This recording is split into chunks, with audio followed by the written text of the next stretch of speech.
أعوذ بالله من الشيطان الرجيم. بسم الله الرحمن الرحيم. الحج أشهر معلومات فمن فرض فيهن الحج فلا رفث ولا فسوق ولا جدال في الحج. دی آیت مبارکه کې د حج د وخت تعین کولای کی. مخکې آیت مبارکه کې د حج د فرضیت تذکره وکړله او د حج د شروع کولو په وخت کې د هغې احکامات بیان شو چې کله یو سړی حج شروع کوي نو دی به دا بیا سر ته رسی. که عمره د شروع کړه اگر چې نفلي ولې نه وه د دې سر ته رسول ضروري دي. نو که چېرې دی بند کړلی شو یعنې په لاره باندې د ویزې مسله راله یا بدامني راله، جنګ و، بله څه مسله راله او دی بیمار شو او دی نشو تللی نو بیا دی به څه چل کړي؟ نو فرمایي چې که دی احرام تړلی دی د حج دپاره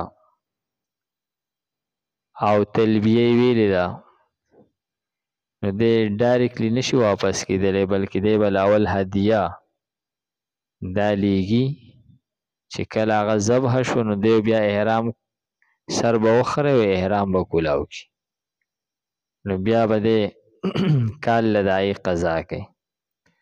نو اوس دلته کې د حج د وخت تعین کوي چې دا حج چې دی د احرام تړل دا هر وخت څوک نشي کولی. د دې خپل مخصوص میاشتې دي چې ته اشهر حج ویلی کېږي: شوال، ذوالقعده او د ذوالحجې اولنۍ 10 ورځې. نو په دې کې که چېرې چا احرام وتړلو نو دغه ذمهواریانې په ده راغلې. او که د دې نه علاوه په نورو میاشتو کې یو سړي احرام وتړو نو صرف عمره پې لازمي کېږي، حج پې نه لازمي کېږي. الحج اشهر او د حج کولو لپاره میاشتې دي معلومات معلومې چې ذوالقعده، شوال، ذوالقعده او د ذوالحجې 10 ورځې دي.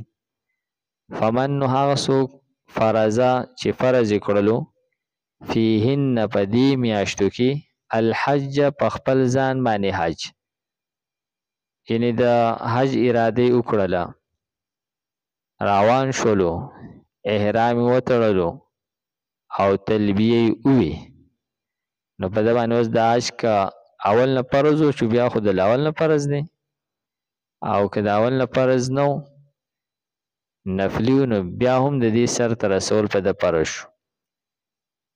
نو فرمایي که یو سړي حج په ځان فرض کو په دې میاشتو کې فلا رفث نو نشته دی فحش خبرې. رفث ویلی کېږي هر هغه کار چې هغه یو سړی د خپل بیبي سره په طور د بیبي کوي او که فرض کړه د دې نه علاوه عام خبرې دي لکه څنګه سړی د خور سره کوي، د مور سره کوي نو دا کولی شي، لیکن کمې خبرې چې د بیبي سره د بیبي په طور باندې کولی کېږي یعنې فحش خبرې نو هغه خبرې نشته دی، هغه حرکات نشته دی. او فرمایي چې ګویا چې فحش خبره نشته دی نو بیا کوروالی ورسره هیڅ نشته دی. ولا فسوق او نه ګناهونه، نافرمانی، په حج کې نافرمانی هم نشته دی. نور ګناهونه که دا ګناه صغیره ده او که کبیره ده دا پکې هم نشته دی. ولا جدال او نه جګړې کول فی الحج په حج کې. د حج په دوران کې عام طور باندې ډیره ګڼي نو د جګړو نوبت اکثر پیښیږي. نو فرمایي چې په دې دوران کې خاص طور باندې د جګړو نه هغه اجتناب کول. وما تفعلوا من خیر، نو مخکې د ګناهونو تذکره وکړه چې دا کارونه به نه کوئ. وس د نیکۍ د کارونو ترغیب ورکئ چې دغه د ګناه کارونه خو به نه کوئ، او تاسو چې کوئ څه د نیکۍ نه، هر څه نیکي چې ده تاسو کوله، نو داسې نه ده چې دا د الله نه پټه پناه ده، بلکې دا ټول د الله تعالی په علم کې ده. ګویا چې ترغیب ورکئ چې تاسو د نیکۍ کارونه په حج کې کوئ، که ذکر دی، که نوافل دی، او که نور عبادات دي. او علما فرمایي چې خاص طور باندې د حج او د عمرې په دوران کې که سړي ته څومره هم فرصت میلاویږي، پکار دا دی چې دی بار بار طواف کوي، ځکه دا طواف داسې یو عمل دی چې دا بیا د حرم شریف نه علاوه په بل ځای کې نه کیږي.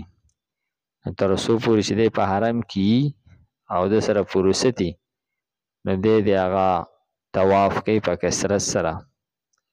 نو فرمایي وما تفعلوا، هغه چې تاسو کوئ من خیر د څه نیکۍ نه، یعلمه الله، نو عالم دی الله تعالی په دې. وتزودوا، او توخه واخلئ د ځان سره، خرچه والی د ځان سره. دا د توخې تذکره د دې د وجنه وکړلې شوه چې په مشرکینو کې دا خبره مشهوره وه چې یو سړی حج لزیم دی د ځان سره هغه خرچه توخه نه وړي، ځکه چې دی د الله تعالی کور ته ځي، نو بس الله تعالی به دله رزق ورکوي. نو دوی به عام طور ځان سره توخه نه وړله، او چې بیا به کله وږي شول او څه میلاو نه شول، نو بیا به یې سوال کو. نو دا د هغوی د دغه غلط رسم رد کوي، او دا حکم خو بیانېږي د حج متعلق، لیکن حکم عام دی، که د حج سفر دی او که هر سفر دی، د ځان سره توخه اخیستل دا د توکل خلاف نه دی. مشرکین به دې ته توکل وي، نو فرمایي چې دا توکل نه دی، اسباب اختیارول او اعتماد بروسه په الله باندې کول، دې ته توکل ویل کېږي. نو فرمایي چې تاسو ځان سره توخه واخلئ، د مشرکین دغه غلط رسم نه دی درست. فإن خیر الزاد التقوی، نو یقینا بهترینه توخه دا پرهیزګاري ده. نو ګویا چې د دنیا په کار کې، په سفر کې د دنیاوي توخې ذکر وکړو چې تاسو د دنیا په دې سفر روانې، ځان سره هغه توخه واخلئ، خرچه والی، او دا ورپسې بیا د آخرت د سفر د پاره ترغیب ورکو چې د آخرت د سفر د پاره بهترینه توخه چې ده دا پرهیزګاري ده، تقوا ده. او که تاسو ځان سره توخه وانه لرئ بیا وروسته سوالونه کوئ، نو دا هغه د دغې نه ځان وساتئ، د سوال کولو نه. نو فرمایي چې بهترینه توخه چې ده خو پرهیزګاري ده. واتقوني، ویریږئ زمانه، یا اولی الالباب، ای خاوندانو د عقل. د الله تعالی نه ویریږئ، د الله تعالی د کتاب مطابق چې دی د الله تعالی په احکاماتو عمل کوئ، د مشرکینو غلط چې دی نو رسوم چې دی هغه پرېږدئ. الحج، حج اشهر میاشتې دي، معلومات معلومې، فمن فرض، نو چا چې فرض کو، فیهن په دې میاشتو کې په ځان باندې، الحج حج، فلا رفسا نو نشته دی پاش خبرې ولا فسوق او نه د ګناه او نه ګناهونه ولا جدال او نه جګړې فی الحج په حج کې وما هغه تفعلوا چې تاسو کوي من خیر د سنیکینا یعلمه الله نو علم دی الله تعالی ته د دې وتزودوا او توخه واخلئ د ځان سره فإن خیر الزاد یقینا بهترینه توخه شدا التقوا پرهیزګاری ده واتقوني زمانه ویریږي یا اولی الالباب ای خاوندانو د عقل